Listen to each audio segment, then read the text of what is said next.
David Glenn Lewis was born on December 11, 1953, in Borger, Texas, a community located in the Panhandle, a 26-county rectangular area bordered by New Mexico and Oklahoma, roughly 50 miles from Amarillo.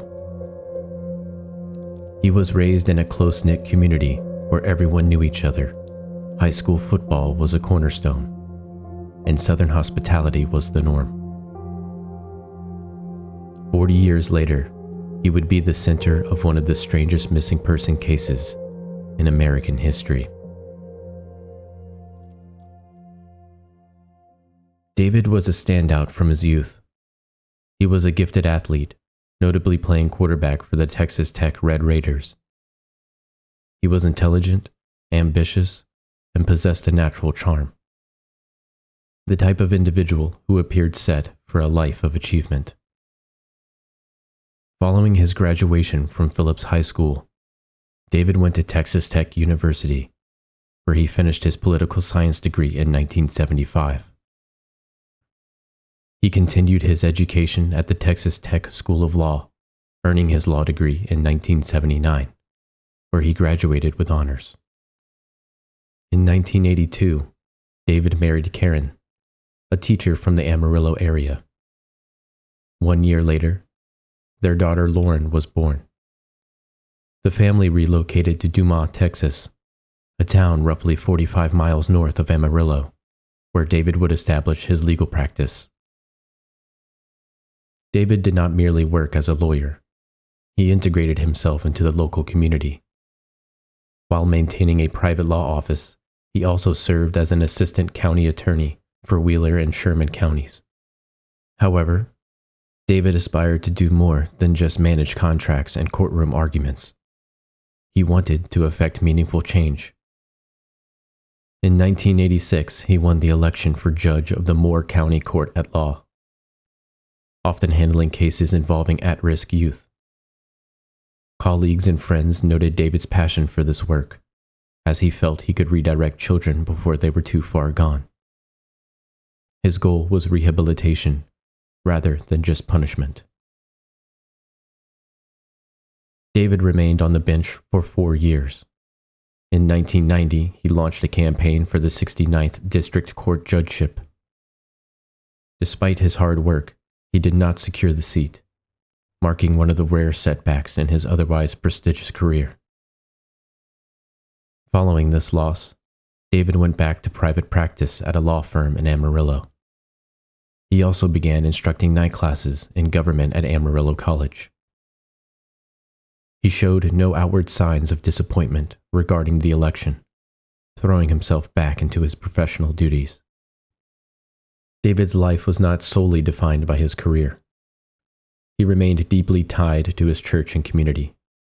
He served as the president of the United Way in Dumas, instructed Sunday school, guided the local Boy Scout council, and participated in literacy initiatives. He was the sort of man others admired, upright, moral, and constantly eager to help. By all indications, David and Karen had a great marriage. Their partnership had lasted over a decade, and their daughter was an important focal point of their lives.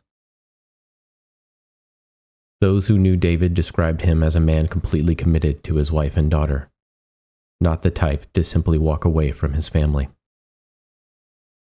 Yet, in 1992, a shadow appeared over David's life. A lawsuit was brought against him and several colleagues from a former law office. The plaintiff was a marketer of engine additives whom David had previously advised. This individual was claiming malpractice, alleging that David and the other attorneys had mishandled his legal matters. He requested $3 million in restitution. For most legal professionals, malpractice suits are a stressful but standard professional risk. David's own counsel assured him the matter was not dire, and he was fully covered by insurance and faced no individual financial liability. Nevertheless, David was set to provide a deposition during the first week of February 1993. He confided in a relative that while his former office might hold some fault, he intended to provide an honest testimony. There was another cause for concern in his life as well. Karen reported that David had mentioned receiving anonymous threats. During his 4-year tenure as a judge, he had sentenced many people to prison, potentially creating enemies. Despite this, David's professional circle saw no evidence that he was frightened or preoccupied. January 28, 1993. That Thursday began as a routine day for the family. Karen and Lauren were getting ready for an over-the-weekend shopping trip in Dallas, planning to return Sunday night for the Super Bowl. David went to his office that morning, but around midday, he informed his co-workers he felt unwell and was heading home early. However, David never actually arrived at the house. At least Karen never saw him. Instead, David appeared that evening at Amarillo College to instruct his government class. That session concluded at 10 p.m. David's whereabouts between noon and roughly 7 or 8 p.m. that night remain a mystery. There are approximately 7 or 8 hours on that Thursday that are unaccounted for. The following day, Friday the 29th, Karen and Lauren departed for Dallas. They did not see David before leaving. However, Friday is when the situation became strange. That afternoon, a fellow church member who knew David well spotted him walking quickly through the Southwest Airlines terminal at the Amarillo airport. He had no luggage and appeared to be in a rush.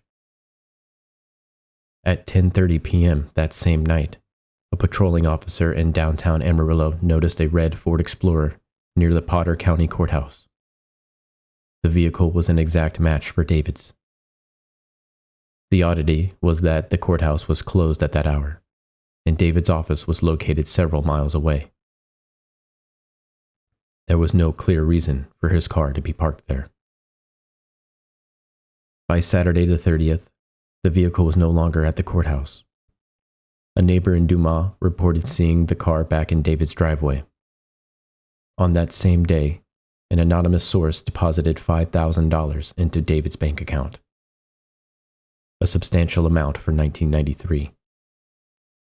The origin of this money remains unknown. Then, David took $50 from his bank account and went to look at a used basketball hoop. He wanted to buy it as a birthday gift for Lauren the following week. He liked it, but told the seller he needed to wait for his wife to return from Dallas before finalizing the purchase. He promised to call back on Monday. Sunday, January 31st, Super Bowl Sunday. That morning, a deputy spotted David's red Explorer outside the Potter County Courthouse. This time, the deputy noticed something strange.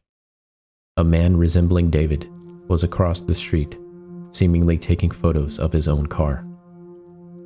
The Super Bowl was a massive event in Texas that year, as the Dallas Cowboys were returning to the championship for the first time in almost 15 years. As a Cowboys fan, David would have considered this almost a mandatory event. Physical evidence suggested David had been preparing to watch the game at home. The broadcast began at 5 p.m. Central Time, with kickoff around 5:20. David's VCR had been manually set to record, meaning someone had to be in the house at 5 p.m. to push the button. The tape recorded the entire game and continued for another 6 hours until it ran out of space. Inside the fridge were 2 fresh turkey sandwiches. His watch and wedding ring were on the kitchen counter, as if he had removed them to do chores and forgot to put them back on.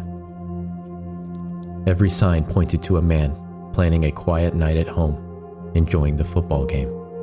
Yet, when Karen and Lauren arrived home at 8 p.m., David was gone. When Karen Lewis got up on Monday, February 1st, and still hadn't heard from David, she became anxious. Upon discovering he had missed 2 professional meetings that morning, she contacted the Amarillo police. Authorities acted immediately. David wasn't a transient or a runaway. He was a respected former judge and a pillar of the community. By that evening, the police once again found David's red Explorer parked outside the Potter County Courthouse. the same spot it had been seen throughout the weekend. The keys were tucked under the floor mat on the driver's side. However, the items found inside the car were more concerning. David's driver's license, his checkbook, and all his credit cards were left behind. He had abandoned everything needed to navigate the world: ID, money, and financial access. A search of the family home revealed that only a sweatsuit and a pair of sneakers were missing. If David had planned to start a new life, he had taken almost nothing with him. As the investigation continued, a confusing discovery was made. 2 airline tickets had been booked in David's name. The first was purchased on Sunday, January 31st, the day he vanished, for a flight from Dallas to Amarillo. The second was bought on Monday, February 1st, for a flight from Los Angeles to Dallas. Witnesses saw David in Amarillo all weekend, and evidence shows he was at home at 5 p.m. Sunday. His car never left town. So how could he plan to be in Dallas or Los Angeles to take these flights?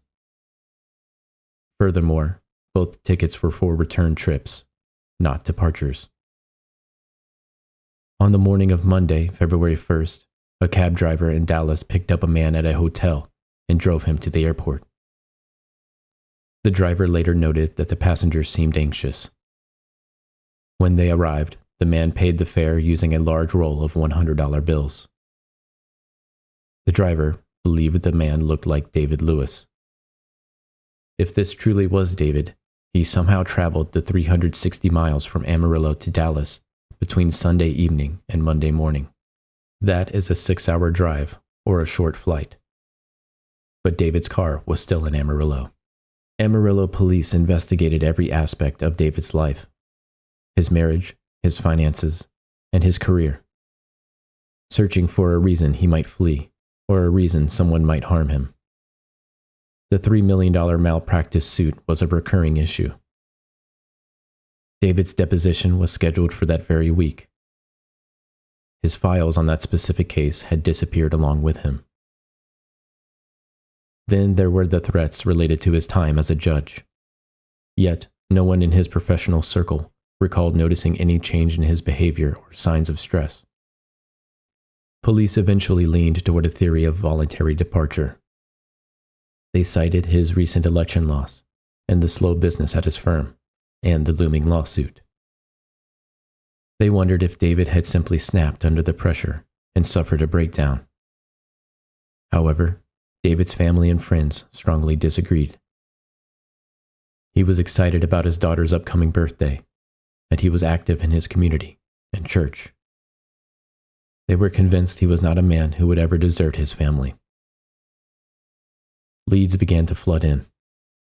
Tips placed David in New Mexico or Arizona, but these led nowhere. By June, the case was stagnant. Almost 10 years later, in 2002, the Amarillo police officially closed the file, concluding David had left of his own accord. They concluded the airline tickets proved he had planned his exit. Karen and Lauren were left with a permanent void in their lives, and no real answers. As the Texas investigation stalled in 1993, an event was unfolding 1,600 miles away in Washington state. On the night of February 1st, 1993, the same day Karen reported David missing, motorists on State Route 24 near Moxie, a tiny town near Yakima, saw a man walking in the middle of the road. He appeared lost, confused, and out of place. The area was remote and completely dark, making his presence even more concerning. The drivers passed him, then decided to turn around. When they returned, just minutes later, the man was dead in the roadway, having apparently been hit by a car. A red Chevrolet Camaro was seen speeding away, but no one caught the plate. The driver was never found. The victim wasn't carrying ID, and his fingerprints produced no matches. The toxicology report showed he was sober. He was dressed in work boots and military fatigues. With no identity, he was labeled John Doe 1993-001. Yet, this man was in fact David Lewis. The logistics of this are hard to understand. If David was in his home 5 p.m. Sunday, and he died on a highway in Washington at 10:30 p.m. Monday, this means he had roughly 27 hours to cover 1,600 miles. Even a drive would take at least 24 hours, non-stop. Since his car was in Texas, he would have had to fly, but there are no direct flights to Yakima, meaning he would have had to navigate multiple connections and then get from the Yakima airport to Moxie without a vehicle or ride with someone. Furthermore, David had poor eyesight and was never without his glasses. Yet, when his body was found, the glasses were in his pocket, not on his face. Nevertheless, David left his seemingly normal life in Texas, only to be found on a remote stretch of highway in Washington. But for over a decade, these two mysteries existed separately. No one knew they were linked. In the early months of 2003, Detective Pat Ditter of the Washington State Patrol was working the Yakima region. He was still bothered by the 1993 hit-and-run death of the unidentified man in Moxie.